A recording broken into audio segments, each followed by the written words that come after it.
Welcome. Glad all of you could make it. I felt a urgent need to do another administrative process webinar due to the fact that I get so many questions as it relates to the administrative process. And really, to tell you the truth, none of these processes work without understanding this right here. How you actually correspond with officials, how do I mail off an international bill of exchange or a promissory note? How do I send a private package to a judge? How do I send something to the CFO or CEO of a corporation? How do you do all of these things? And what's central to all of that is in knowing how to send your correspondence to someone. Because a lot of people, so many people are concentrated on promissory notes, bills of exchange, authenticating birth certificates, and all of that. But it's not so much those processes, but how you do your process that puts teeth in your process. You'll be amazed at how you can be trying to write someone and they'll be ignoring you. But if you correspond with them in the proper way, you will you will get a response from them. And especially when they see that you know what you're doing. So we're going to get to that. I want to thank everybody for coming out tonight. This webinar will be approximately 2 hours long. As I said, once again, it is recorded, and all the participants will be provided access to this webinar. So let's begin. With any type of administrative process, the first thing that you want to think about is the end game. That's the first thing when you sit down and you think about what it is that you're doing. You always want to start with the end game. You put the cart before the horse. What is it that you are trying to accomplish by doing an administrative process? Are you trying to discharge a debt? Are you trying to get someone out of jail? Are you trying to get yourself out of jail? Are you trying to get a judgment reversed? Just whatever. What is it that you're trying to accomplish? Okay, now, the administrative process works off of what is called tacit procreation, or silence is acquiescence. All right, silence is acquiescence. In law, that is a principle of law. In law, if someone does not answer your correspondence, then they have agreed to the contents of the correspondence. Now, there's only one state that I have seen that has codified that. It's only one state that I've seen, and that state is Georgia. It's under the evidence code. Now, this is in Georgia law, or in their statutory codes, rather. And all they did here in Georgia is they took a principle of law and codified it. That's all they did. They put it in the code.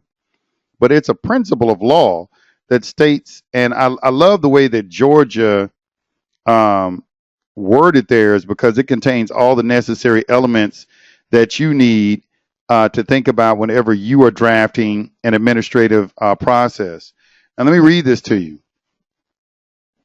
This is the way that you say it right here. It says, in the ordinary course of business, when good faith requires an answer, it is the duty of the party receiving a letter from another to answer within a reasonable time. Otherwise, he is presumed to admit the propriety of the acts mentioned in the letter of his correspondent and to adopt them. Now, there are several words in here that you need to know the meaning of. You need to write down good faith. You need to write down the word duty. We need to have what is reasonable time. We know presumed, propriety, mention in a letter, and adopt them. Now, these are the words, that you want to look at, but you want to look at this very, very closely, because one thing I like about how Georgia did it is they went a little further than just silence is acquiescence or tacit procreation. They actually went in and kind of gave you an in-depth explanation of the principles of why it is incumbent upon someone to answer correspondence. Now, these terms in here are legal terms. One of the terms is good faith. All right, let's look up good faith. Good faith is a very important word for you to know because it is a legal term and you will see it talked about a lot. So I'm going to take time to talk about good faith. Honesty, a sincere intention to deal fairly with others. Now, this is important because we're talking about equity right now. We're going to be talking about equity courts right now. And to get equity, you have to do equity. You have to be honest. You have to be, as I said in my 4 rules, you have to stay in honor at all cost. So it's a sincere intention to deal fairly with others.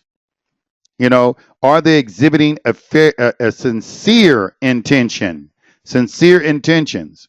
Now it goes on, it says, good faith is an abstract and comprehensive term that encompasses a sincere belief or motive without any malice or the desire to defraud others. It derives from the translation of the Latin term bona fide, and courts use the two terms interchangeably. So bona fide and good faith are the same word. They're used interchangeably. All right, it goes on. It says the term good faith is used in many areas of the law, but has special significance in commercial law. Do y'all see that?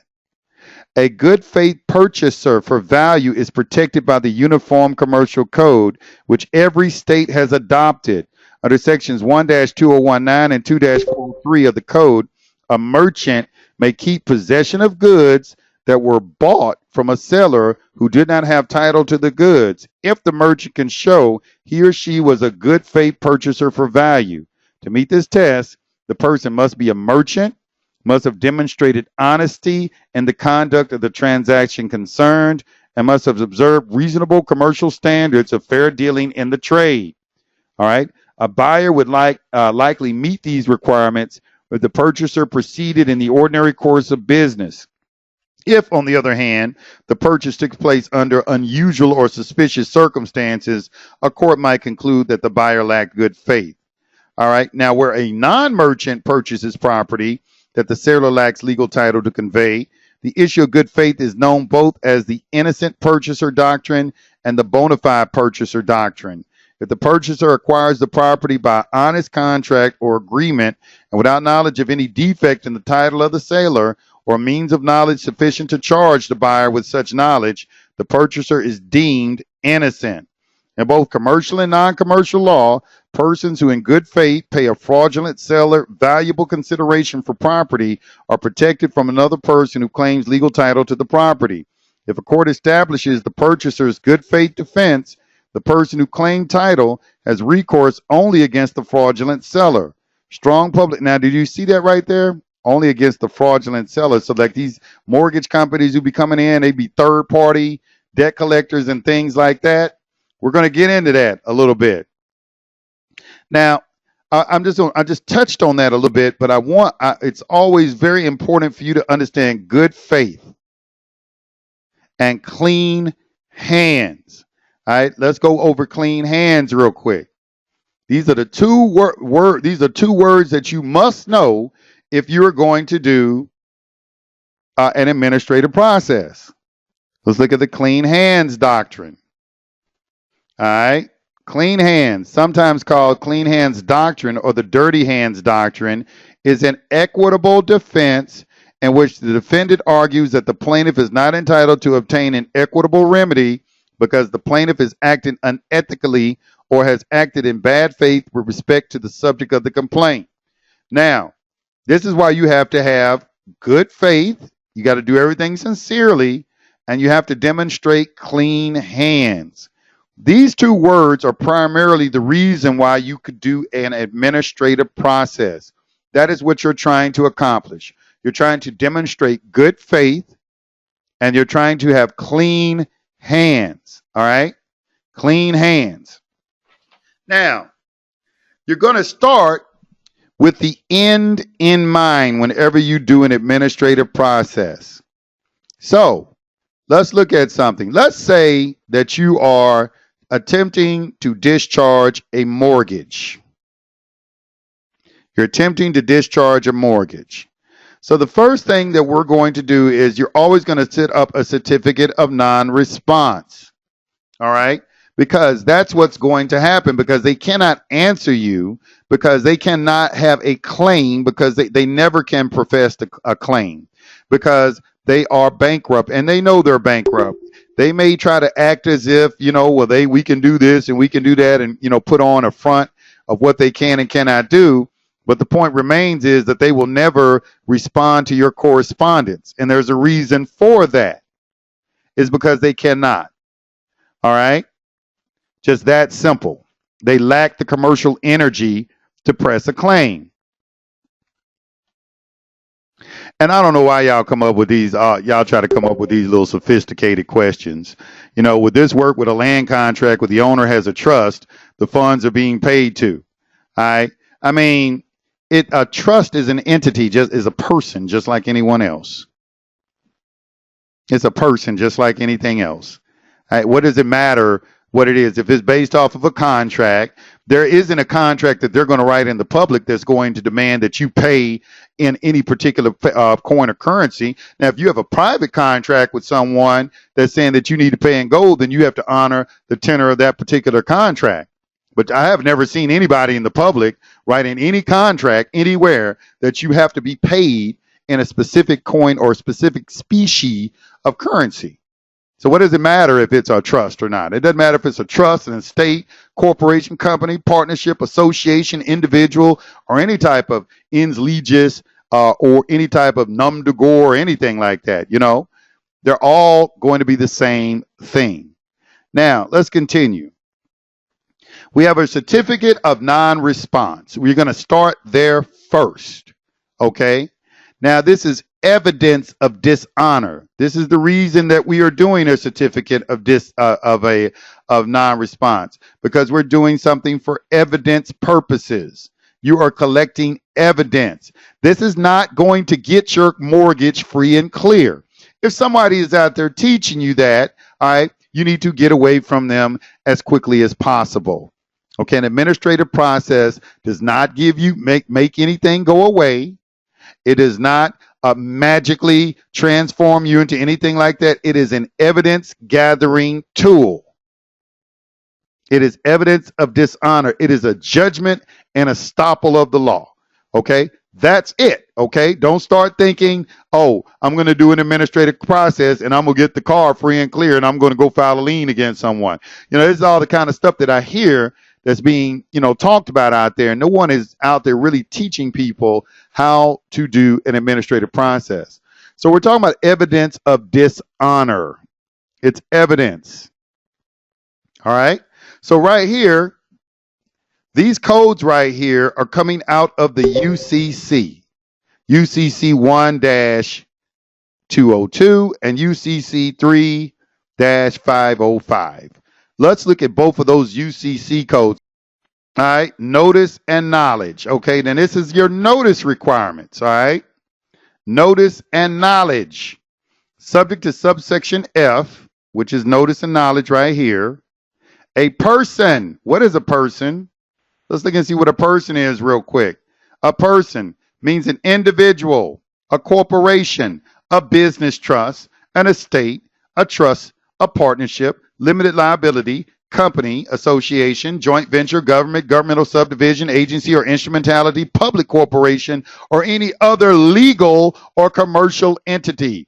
That is the definition of person in the UCC. And the word that's going to throw most of y'all off is this word right here, individual. An individual, when you look it up, it is an entity. And when you look up entity, that is an organization. It's not talking about people. Persons are not people. They do everything in their power to give you words like natural person and all this kind of stuff right here because they want to give you the impression in some kind of way and trick you in any kind of way they can and make you think you a person. You are not a persona. So right here, that's the definition of person, okay? So let's go back. A person has notice of a fact if the person, one, has actual knowledge of it, two, has received a notice or notification of it, or three, from all the facts and circumstances known to the person at the time in question, has reason to know that it exists. Knowledge means actual knowledge. Knows has a corresponding meaning. All right. So knowledge and knows are synonymous. Discover, learn, or words of similar import refer to knowledge rather than to reason to know. Okay. A person notifies or gives a notice or notification to another person by taking such steps as may be reasonably required to inform the other person in the ordinary course whether or not the other person actually comes to know it. Okay, so whether they actually come to know it is not your problem. If you do take all the reasonable steps required to inform someone of something, then it applies. Whether or not they come to actually know it or not, it's not your problem. If they got an address that they want you to write them at, and you write them at that address, you send a certified mail with an affidavit of mailing, and somehow they say, well, we don't know anything about that. That's not your problem. You took reasonably required steps to inform them. Let's look at the next one. Subject to subsection F. A person receives a notice or notification when it comes to that person's attention. All right. 2, it is duly delivered in a form reasonably under the circumstances at the place of business through which the contract was made, or at another location held out by that person as the place for receipt of such communications. Now, that is a very important part, because when we get into UCC 3 accord in satisfaction by use of an instrument, it has almost the same identical terminology in there. This is why we always get a payoff report. Some people say, well, you don't want to get a payoff. I always get a payoff because I read the UCC. And it tells you in here that if they have required you to send correspondence in a particular place, then that correspondence needs to be there. That's how you cover your bases. You can send it to the CEO, but I always make it a point to send the correspondence. If they say in the correspondence it has to be sent to this address, I send it to that address, and I send it to the CFO or CEO or whomever. But that person right there needs to have notice. All right? They have to have notice. Now let's look at F. Notice, knowledge, or a notice or notification received by an organization. Let's look at organization real quick. Means a person other than an individual. Now that's an interesting thing. They have in the UCC a person, but let me show y'all something about that.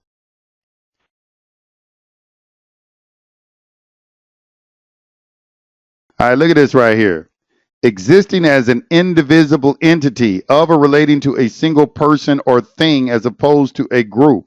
A single person or thing. I went and looked up all these words, but the first sense of the word is what I wanted to really pay attention to, because it called it an indivisible entity. An entity that cannot be divided up. So I went and looked up this word entity. I said, okay, well, what is an entity then? So I looked up the word entity right here. Entity. Look at this. An organization such as a business or governmental union that has a legal identity apart from its members. All right. So this is what an entity is. Okay. An entity.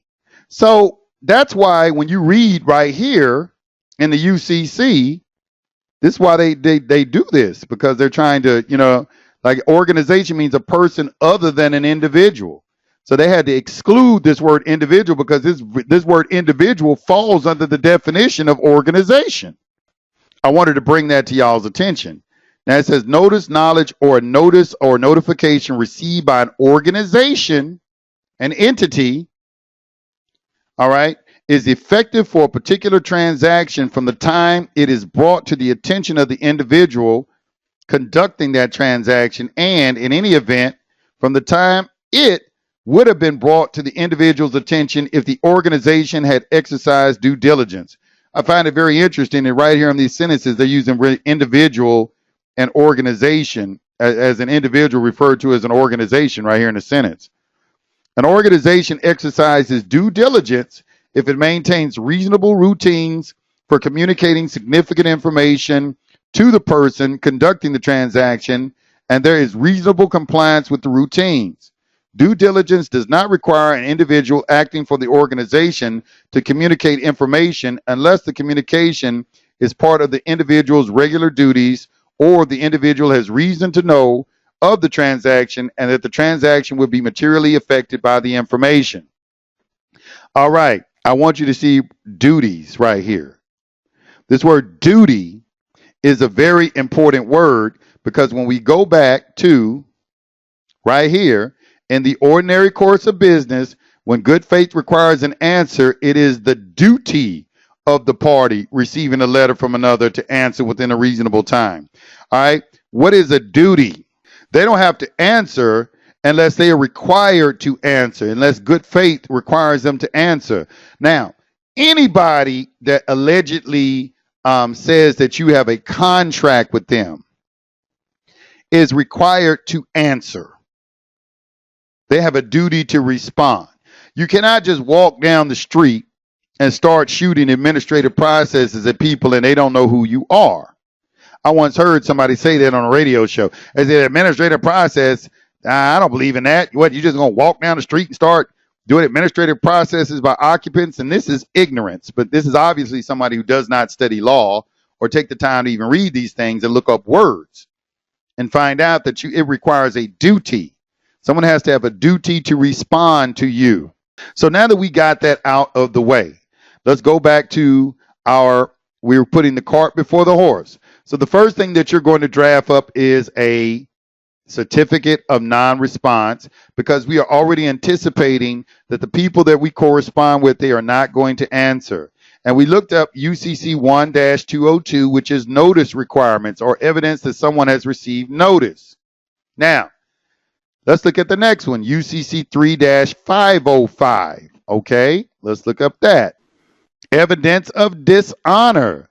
Now, isn't that what we were saying in our correspondence right here? It said it is presented as evidence of dishonor.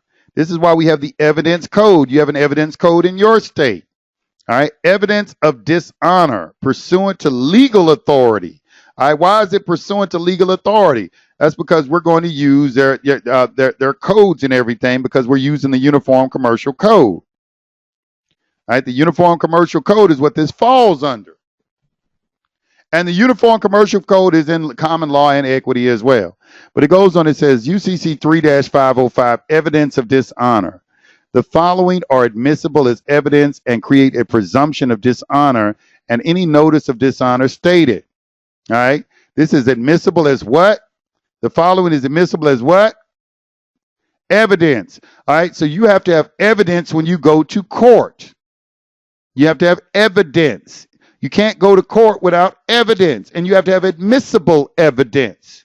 So what constitutes admissible evidence? Well, one, a document regular in form as provided in subsection B, which purports to be a protest. Okay, that's one.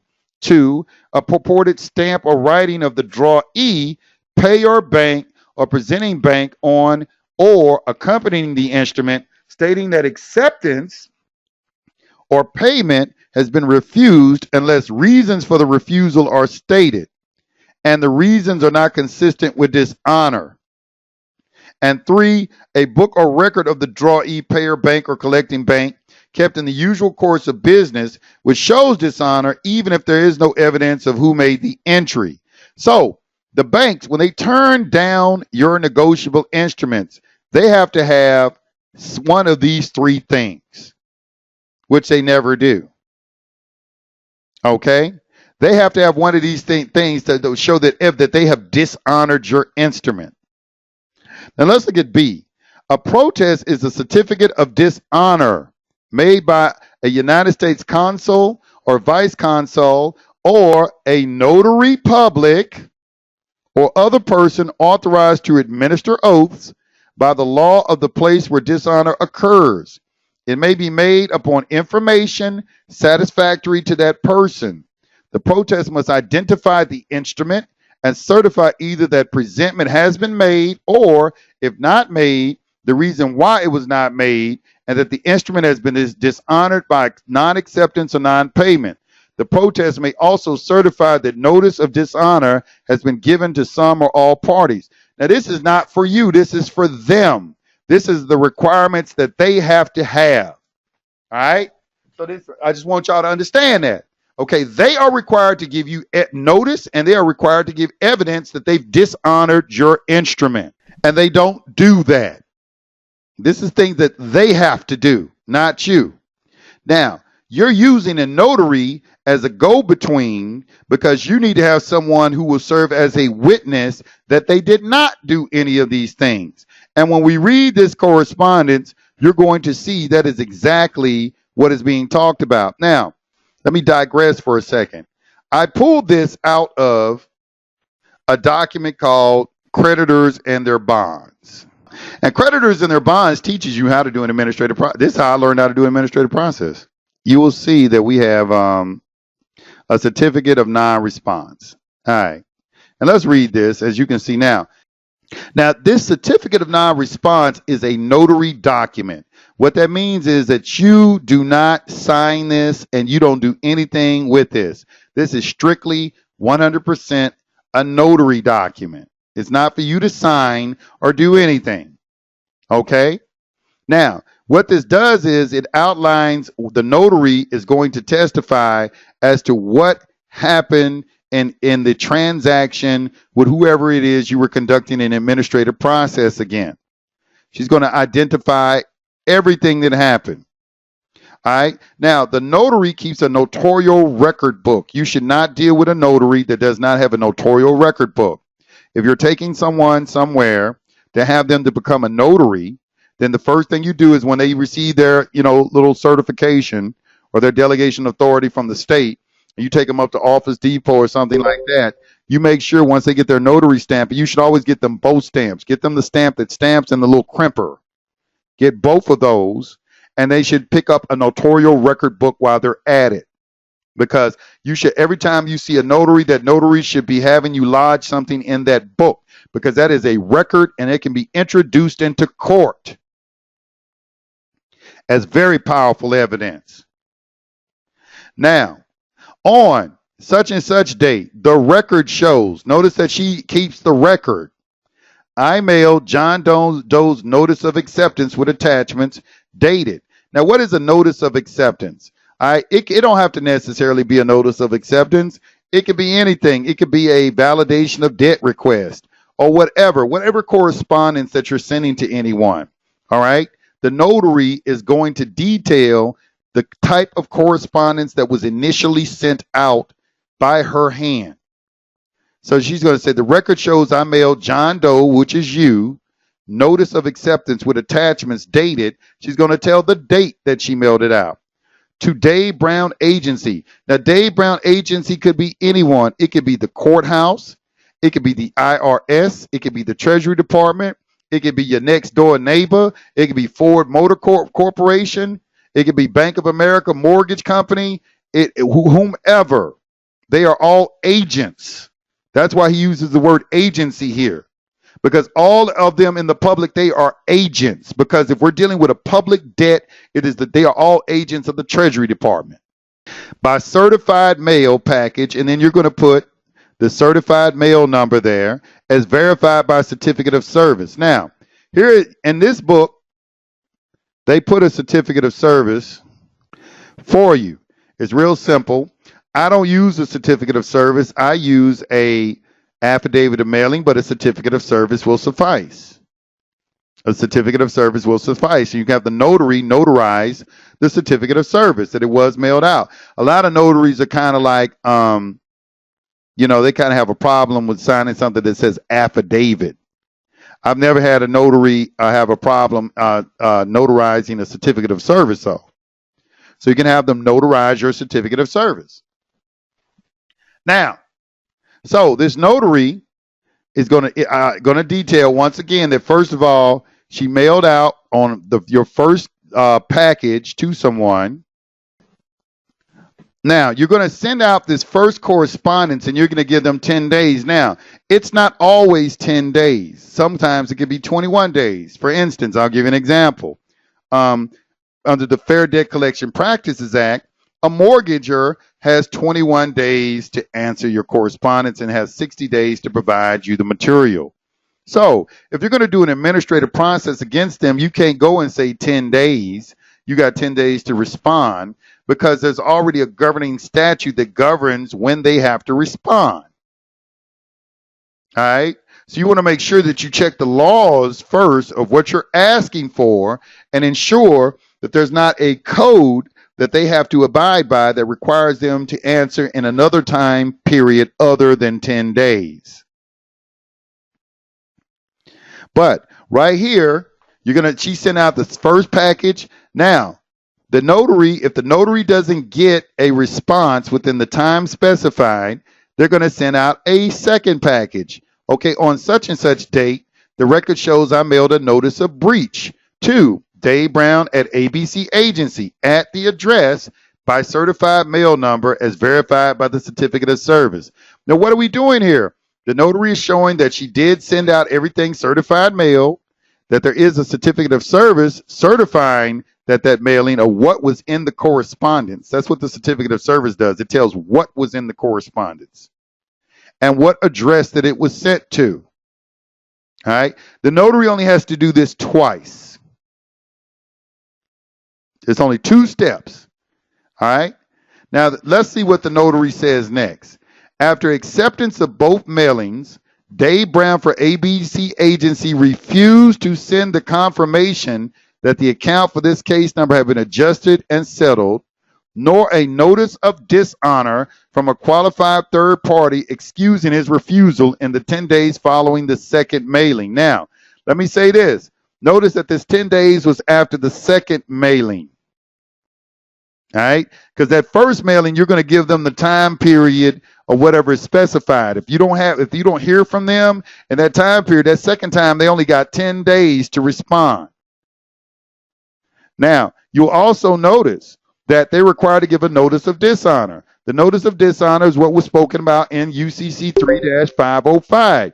They're required to give a notice of dishonor when you send them a bill of exchange or something like that, and they don't send you anything back. Well, UCC 3-505 states that they are required to give you that information. They just can't ignore you and keep your thing and say, well, I don't have to do this and I don't have to do that, as if none of these codes right here exist. Now, we go on, it says, let's see what it says next. Dave Brown for ABC Agency did not cure his dishonor. Cure, what is this word cure? Well, you cure something when you go into default or dishonor. All right, you are allowed an opportunity to correct yourself. So that's why you give 2 times. Okay, the second time, you're not going to start. If somebody doesn't answer your correspondence, you don't start lodging accusations at them. Okay? First of all, you're going to assume that there has been a mistake, that maybe they lost your paperwork. Maybe somebody got knocked over the head or something. Maybe somebody spilled some coffee on it. The dog ate it. I don't know. But the thing is that at first you're going to assume there's been a mistake. And you're going to allow them an opportunity to cure, just like they have to allow you an opportunity to cure. Okay? If you send somebody a bill of exchange and it for some reason you made a mistake on it or something like that, they have to write you back and dishonor it and give you a reason for the dishonor and allow you an opportunity to cure. Because maybe you made a mistake. Maybe you didn't sign it correctly. Maybe you left some necessary information off of it. Maybe you typed in the routing number incorrectly. Who knows? But they have to identify the defect in the instrument, and they have to properly dishonor it and give you notice of that fact. That is how commerce is conducted. So please don't call me and ask me, well, Yusef, they didn't take my instrument or anything like that. You're being tricked, okay? Because they know that you haven't read shit, all right? Because it tells you right here what they are required to do. A judge one time told me, Mr. Jones, I've seen thousands of these negotiable instruments before, and this is a worthless piece of paper. And I told the judge, I'm sorry, Your Honor, that is not for you to make a determination on. That is for counsel to take that back to his client and his client can return it to me with evidence of a defect from a qualified third party and allow me an opportunity to cure such defect. Absent that, sir, I consider this matter settled and closed. And he could not argue with that. He knows the rules. And he told me I was right. And I won that day. I couldn't believe it. But he could not argue with that. It might have been because he was an honest judge. But he did tell me, he said, Mr. Jones, you know they're not going to follow you down the rabbit hole. You know how this goes. They're trying to get you to do their thing. You're trying to get them to do your thing. It's going back and forth. They're not going to follow you down the rabbit hole. You do understand that though, right? The rabbit hole is the fact that there isn't any money and they cannot produce any evidence that they have loaned you any money. The judge told me that. They're not going to follow you down the rabbit hole. A judge told me that. So don't expect for them to follow you down the rabbit hole. They're not going to do it. No one's going to write you and say, thank you for this or thank you for doing that. They're doing everything in their power to avoid telling you anything, making you aware of anything, and they have to sidestep everything, but they can never tell you openly what is going on.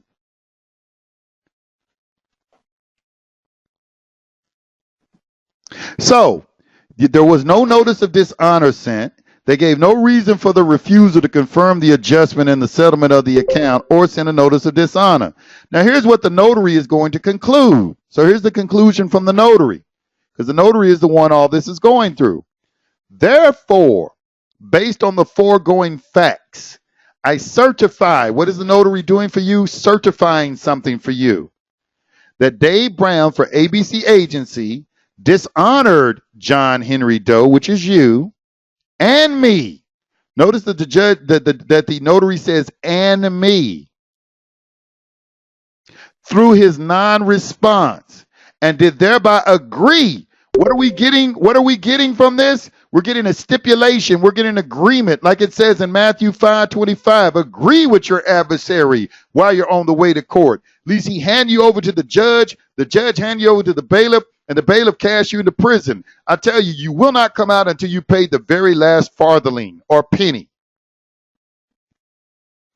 So, right here, he dishonored me, John Henry Doe, and me through his non-response, and did thereby agree that John Henry Doe accepted the subject complaint for the case, all right, returned the complaint, exchanged his exemption for the discharge of the associated charges, presented an authorization for the use of his credit to set off all associated court charges, included processing instructions, included a statement of account showing a zero balance, and sent a letter of credit to John Snow as a notice that exemption was being used to settle the account. Now, I'm going to tell y'all something. There's a lot of people out there throwing around words like letters of credit and all that, and they're getting it from here, okay?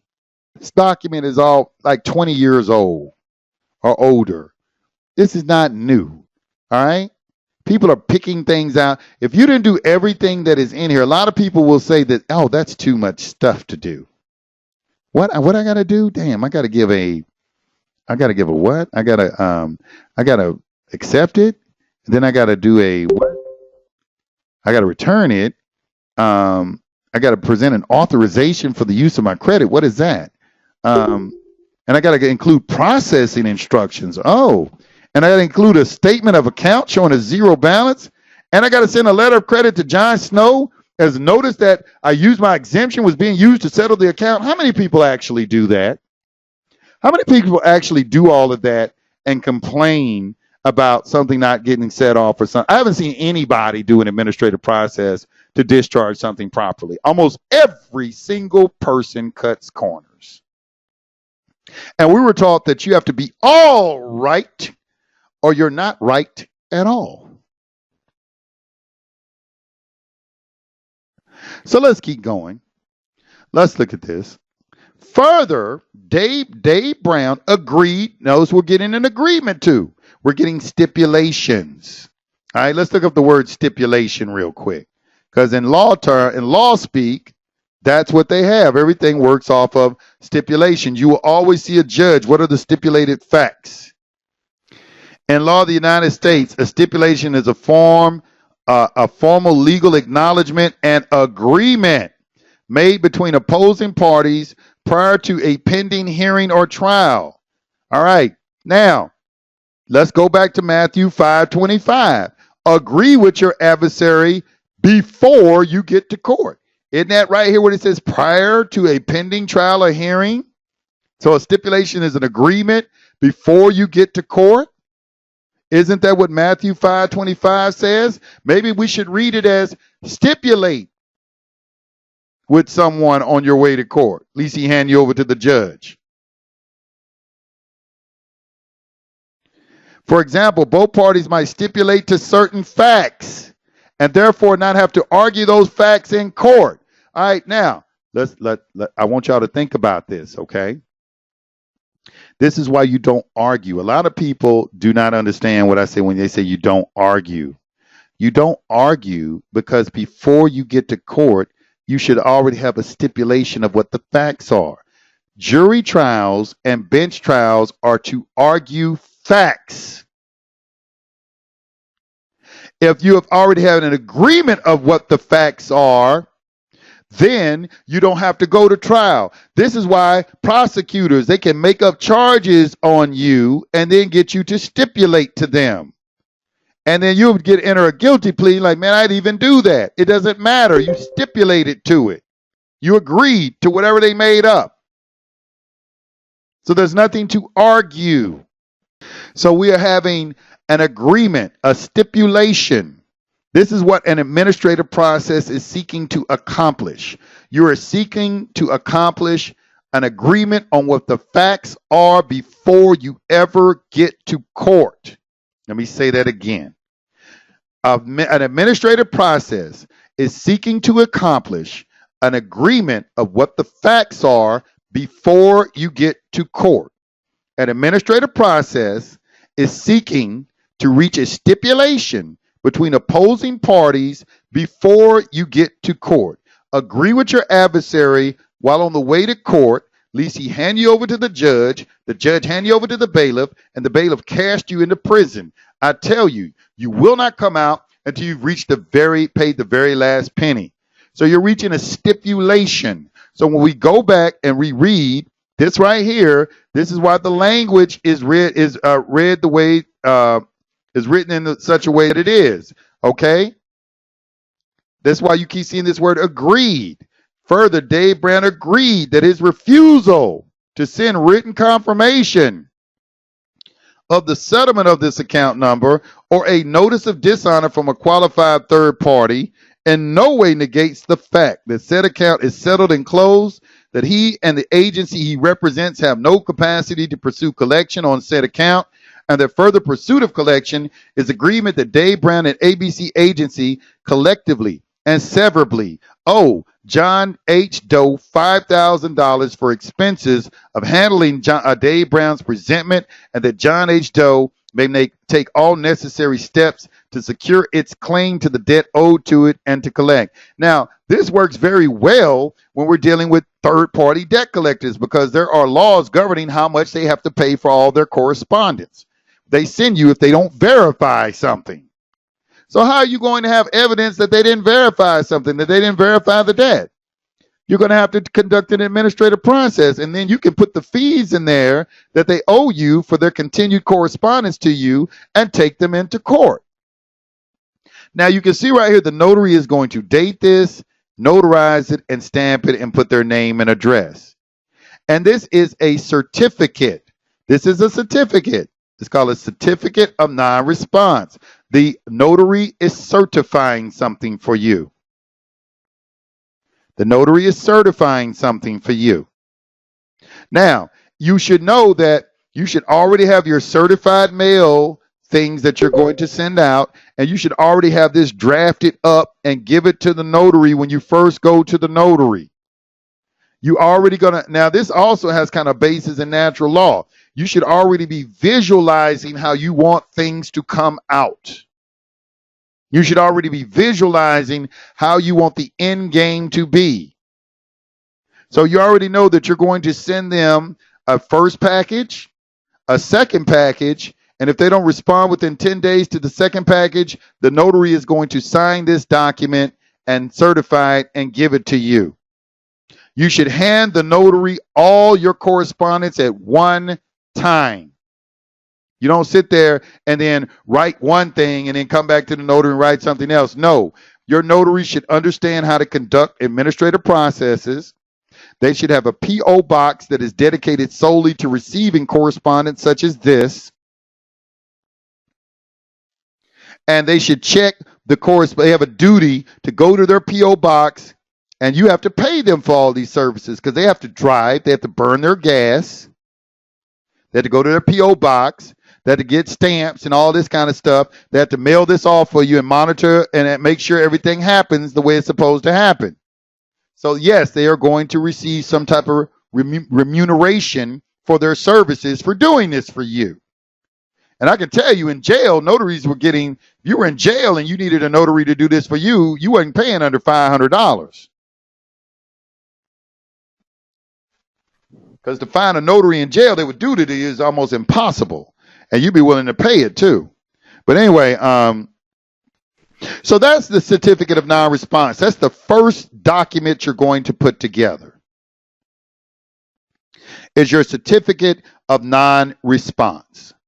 All right. Now, the second document that you're going to put together is going to be a notice of acceptance. All right. Now, this is a notary document as well. It is not a document for you. All right. It is not a document for you. It is a notary document. So the notary, this is a cover for the notary when they send out that first mailing for you, such as if you're going to send it to a judge. Now, this is an administrative process that's being conducted against a criminal complaint, what we're looked at right here. But the same thing applies true for a mortgage, credit card bill, whatever, child protective services, whomever it is that you're corresponding with. The notary is going to send out a notice. Now, notice right here, you have your certified mail number at the top. I did mine a little differently. I got mine from an attorney, and I usually write my certified mail number up here in the header. All right.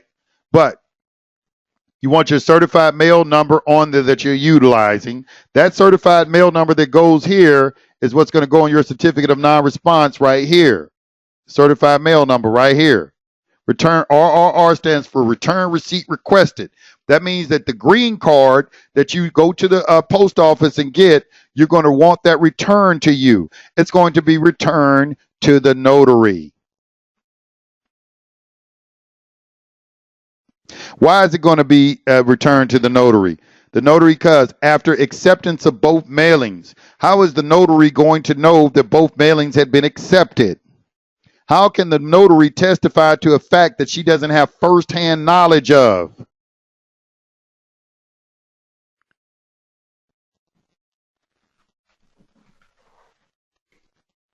So, right here, all right, the notary is going to put their name and address information. This is mailed by. This is who mailed it. Okay? Then right here, who you're mailing it to. Notice the agent is notice the principal. Notice the principal is notice the agent.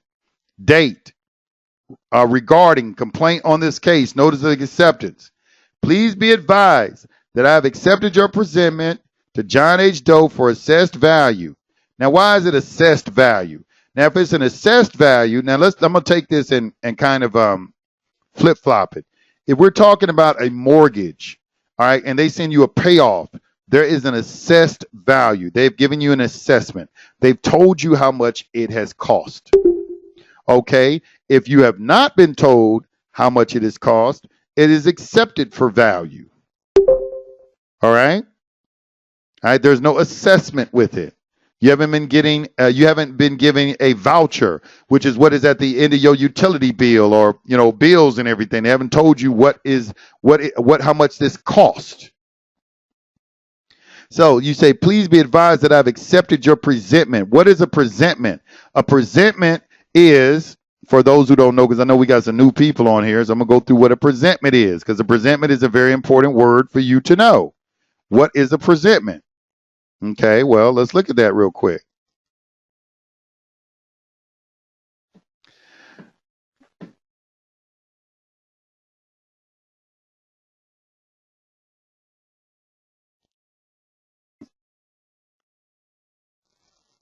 All right, right here. Presentment. Presentment. Now, right here, and this is what you're going to notice in a Black's Law Dictionary, that they do everything in threes. You're going to hear this a lot. You're going to see a lot of times that the third sense of the legal definition is always going to refer to something commercial. Not every time, but a majority of the time. All right. And you're going to see right here, it's going to say the formal production of a negotiable instruments for acceptance or payment. All right. That is what a presentment is. Okay. When we're dealing with some type of bill, an indictment is a presentment. All right. It is a bill. They call it a bill of indictment. It is actually a negotiable instrument that they're giving you that they want you to sign to pay your debts to society. So there's a formal production of a negotiable instrument. When you get a voucher, okay, those things are negotiable instruments. This is why I conducted an entire webinar showing you how to take a voucher and convert it into a money order, because it is a coupon. Okay? So that is why they're using the word presentment for your education and edification. This is why when we look at here, he's saying, please be advised that I've accepted your presentment to John H. Doe. Notice that John H. Doe is in capital letters. The presentment is always to your straw man. It's never for you. You're the surety. For assessed value. It's an assessed value if they tell you how much it is. It's accepted for value if you don't know how much it is. And am returning it to you in exchange for closure and settlement of this account. Account number. An account number could be a case number. Case numbers are account numbers. They securitize these. All right. So your case number is an account number. Or it could be the mortgage loan number or whatever.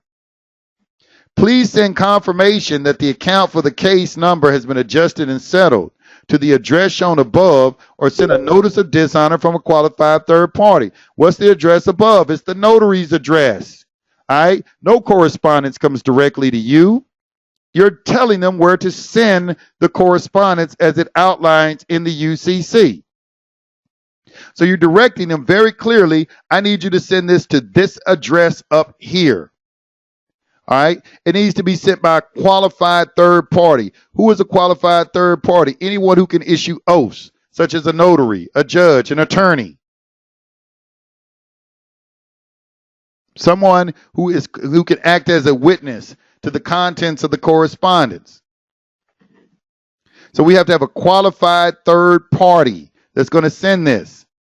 And then, now notice what he says. I'm also enclosing an authorization for you to facilitate the use of my credit to discharge all court charges that may apply.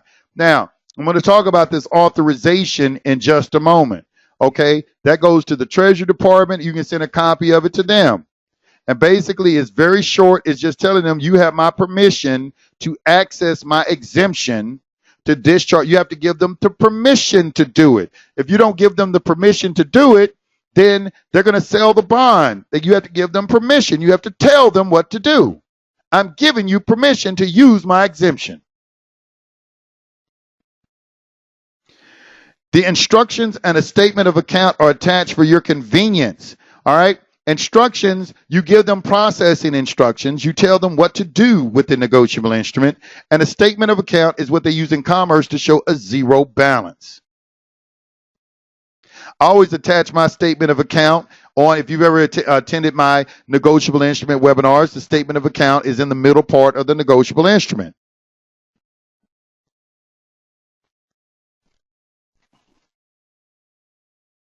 John Snow, that shows you how old this is. John Snow is one of the secretaries of Treasury.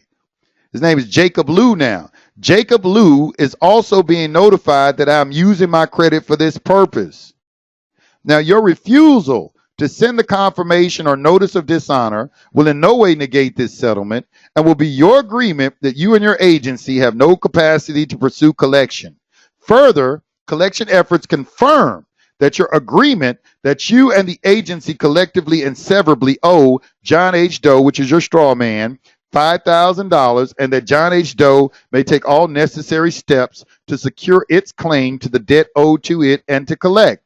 Now, this is the same verbiage that was used up here in your certificate of non-response when you told them that, hey, if you don't answer this, then you agree to that. Isn't that what it says in the OCGA? In the ordinary course of business, when good faith requires an answer, it is the duty of the party receiving a letter from another to answer within a reasonable time. Otherwise, he's presumed to admit to the propriety of the acts mentioned in the letter of his correspondent and adopt them. So if you don't respond to me, anything that I put in this letter and you don't respond to it, that constitutes a contract. And this is why you're going to go into a court of equity, because now you are forming a contract with them that they have agreed to from their failure to answer the correspondence, from their tacit procreation. So now right here, we see that this is the first correspondence sent out, and it is sent out by the notary. All right? You're going to fill this out, sign it. The notary is the one that's going to mail it out. Mailed by notary. Return address notary. You're going to draw up this, and this document are going to be together when you come to the notary. All this is going to be in a package that you're going to hand off to the notary, along with another document. You're going to have a certificate of service that the notary is going to notarize also. And, okay, here's your notice of non-response. This is the second part. This certified mail number goes right here on the second line, right there. All right? So this is the second mailing that is going out, okay? Now, your second mailing is going out. The reason we're doing the second mailing is because the notary sent out your first mailing and, whoa, they didn't answer. So since they didn't answer, now you're going to have your notary mail out this document as well. Okay? Now, what is this regarding? The correspondence you sent before on such and such date. What is the date right here that we're going to use? The date of the first correspondence. That's the date that's on this correspondence. All right? So on that date, I sent you a notice of acceptance and a request that you send confirmation that the account for this case had been adjusted and settled, or notice of dishonor from a qualified third party. It was sent by certified mail. Return receipt requested with a certificate of service. Now, am I going to start lodging accusations at them because they did not answer my correspondence? No. All right? I'm going to assume that something maybe happened, because this is business and we're going to keep it professional. In the event your dishonor through non-performance and non-response was unintentional or due to reasonable neglect or impossibility. What are these words, unintentional or due to reasonable neglect or impossibility? Okay, well, let's look at that real quick.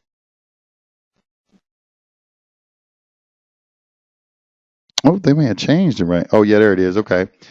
And I love UCC 1-103. Because it is, I've read this so many times, it's something that you should commit to memory.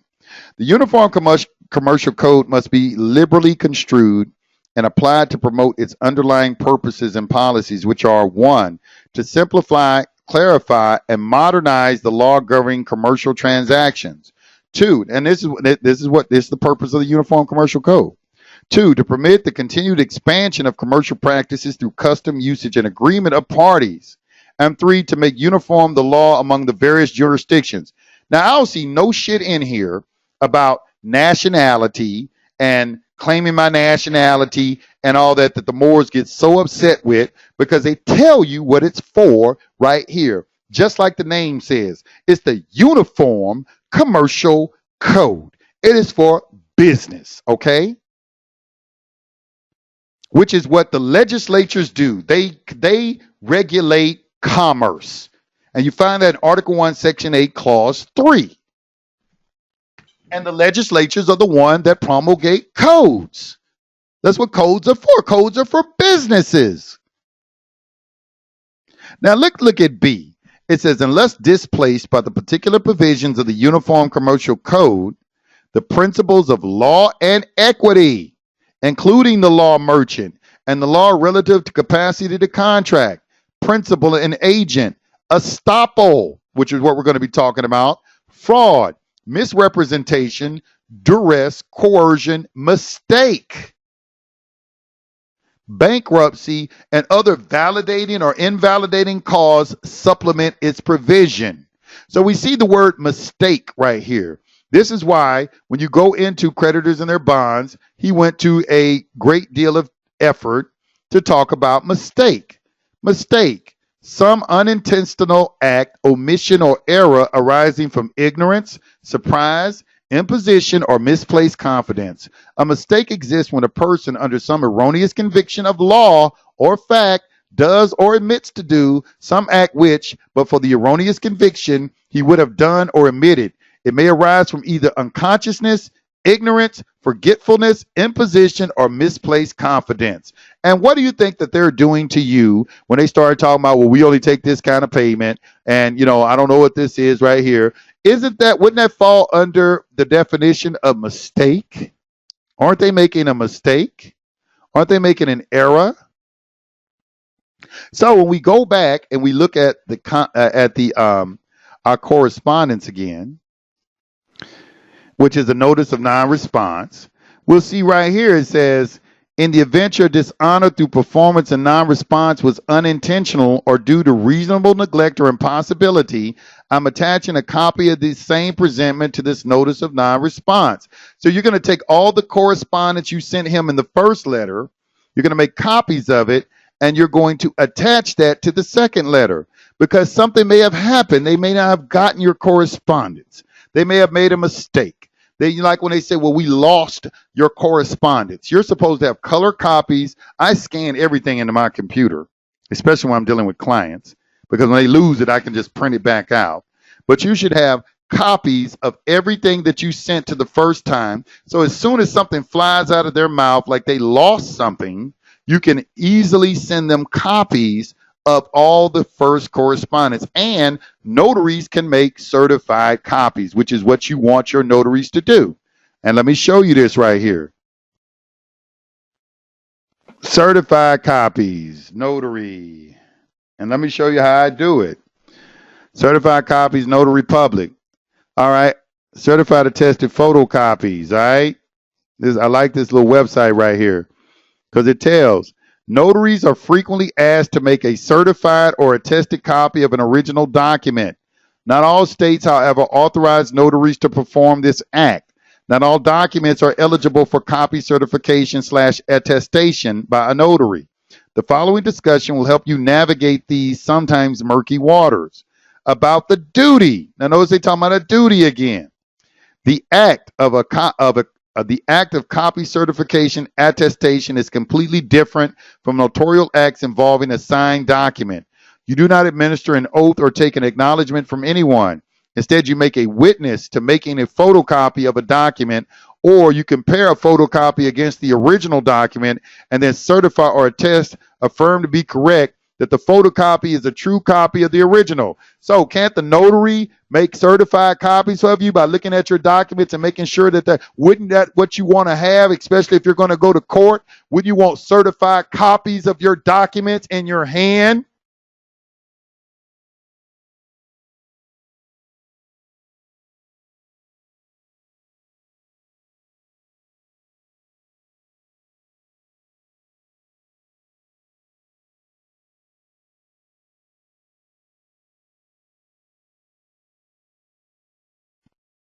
Only certain states that authorize copy certification/attestation allow the comparison method. Now that's the comparison method. All of them allow the notaries to make certified copies. But if you're going to just compare, because the notary has to make the copy themselves. But if the notary does not make the copy, these are the states that allow the notary to compare. California, power of attorneys only. That's all they can do in California. Colorado, Idaho, Maine, Minnesota, Missouri, Montana, New Hampshire, North Dakota, Oklahoma, Pennsylvania, Vermont, Washington, West Virginia, Wisconsin, and Wyoming. All right, so that's it. Those are the only ones that compare. Now up here, we have a list of the states authorizing certified/attestation of copy by a notary. Arizona, Arkansas, California, Colorado, Connecticut, Delaware, Florida, Georgia, Idaho, Iowa, Kansas, Louisiana, Maine, Maryland, Massachusetts, Minnesota, Missouri, Montana, Nevada, New Hampshire, New Mexico, North Dakota, Oklahoma, Oregon, Pennsylvania, Rhode Island, Texas, Utah, Vermont, Virginia, Washington, West Virginia, Wisconsin, and Wyoming. Okay. Now they put a little asterisk by California and Colorado and Missouri and West Virginia and Maryland because specific restrictions apply in all states authorized in this act. And you have to go in that and see what those restrictions are. All right. Now, so for clarity, ASN avoids use of the term certified copy except in states whose statutes actually refer to the act in this manner. We more frequently use variations of the term attest or copy attestation or attested copy. Please note that when a notary makes an attested copy of a document, he or she is not guaranteeing the authenticity of the original document, its context, or its effects. The notary is simply stating that the document photocopy is a true and complete copy of the original document that was presented. The notary certification is made in a notarial certificate worded expressly for this purpose. ASN recommends that you positively identify the person presenting a document for copy attestation as a best practice. While your state statutes or rules may be silent on this matter, the notarial certificate for an attested photocopy generally states that the document custodian's name. You will also want to record the name of the document custodian in your record book entry. It is therefore wise to positively identify the person. All right. Now you must be, and this gives all the things for the document. Now you can't do vital records. They won't allow them to make copies of birth certificates, even though I've had this done. And they go through and they show right here, they actually give them examples of what to put on the document. And usually I will copy this and I will put it in Photoshop and I will copy this to the document that I want a certified copy of. And this will appear on the document. And then the notary is going to put this on this day of blah, blah, blah. August 18, 2015, I certified that the preceding or attached document is a true, exact, complete, and unaltered photocopy made by me from the original document. And you're going to give a description of the document. Okay? Okay? Presented to me by the document's custodian. And you're going to put the name of the document's custodian, which is you. And that, to the best of my knowledge, the photocopy document is neither a public record nor a publicly recorded document, certified copies of which are available from an official source other than a notary public. So that's letting them know, like, if you're getting something certified out of, like the state, they can't certify a copy of something that's already been certified. Okay. So, and that's a good one. Now, this is a comparison one. This is right here when they make a copy of something, and this is right here when they do the comparison. I notary's name, a notary public, do certified in this date of blah. I carefully compared the attached copy of, and then you go to the description of it with the original. It is a complete and true copy of the original document. And so here is the verbiage that the notary is going to use when they make certified copy of documents. And this verbiage should be printed somewhere on the copies of your document to allow the notary to notarize it as a certified copy. So now you have certified copies of your documents. And notarized documents are automatically admissible as evidence in court, which is where a lot of this stuff leads to. Now, before I continue, let me finish this. All right. So right here, we see that in case you're attaching a copy of the same presentment of this notice of non-response. All right. So you're sending them this second letter along with copies of all your correspondence. You're going to maintain certified copies for yourself. All right. You're going to maintain certified copies for you. If you want to send them certified copies, that's your business. But you always keep certified copies for yourself because you're going to need that to introduce into court as exhibits. You don't want just regular copies of documents and go into court and put it and attach it as an exhibit. That's hearsay. Do you know how easy it is to forge a document? And then you want your notary, when she notarizes or certifies your document, you don't want the stamp. You want her to put the stamp and the crimper on there. Not just the stamp. You want the stamp and the crimper.